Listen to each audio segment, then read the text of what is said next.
యువ సామ్రాట్ Akkineni Naga Chaitanya Tollywood cute beauty Samantha కొంతకాలంగా ప్రేమలో ఉన్నారు. వారి ప్రేమకు అక్కినేని నాగార్జున గ్రీన్ సిగ్నల్ ఇవ్వడమే కాదు, పెళ్లి చేస్తానని మాట కూడా ఇచ్చారు. నాగచైతన్య పెళ్లికి కొంతకాలం సమయం అడిగిన విషయం కూడా అందరికీ తెలిసిందే. టైం అడగడానికి కారణం సమంత తల్లిదండ్రులు అని తాజాగా తెలిసింది. వారికి చైతుని అల్లుడుగా చేసుకోవడం ససేమీరా ఇష్టం లేదట. కూతురు బాధపడుతుందని ఆమె మొహం మీద ఇప్పటివరకు వారు చెప్పలేకపోయారు.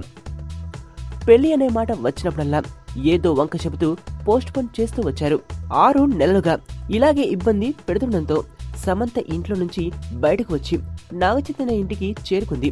దీంతో సమంత పేరెంట్స్ ఆగ్రహంతో నీ ఇష్టం వచ్చినట్లు చేసుకో, మేము పెళ్లికి రాము అని చెప్పడంతో స్టోరీ మళ్లీ మొదటికి వచ్చింది. వియ్యంకుల వారిని నచ్చపడానికి కింగ్ నాగార్జున రంగంలోకి దిగినట్లు సమాచారం. నాగార్జున మాటలను వారు వింటారా లేక ఈ గొడవ మరింత పెద్దది అవుతుందా అని సినీ వర్గీయులు ఆసక్తికరంగా ఎదురుచూస్తున్నారు. ఇరు కుటుంబ సభ్యుల నడుమ నాగచైతన్య సమంత పెళ్లి జరగాలని అక్కినేని అభిమానులు కోరుకుంటున్నారు.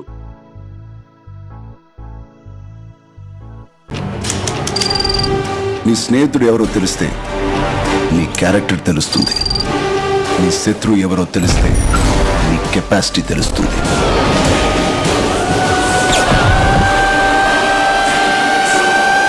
నా శత్రువుని సెలెక్ట్ చేసుకున్నాను.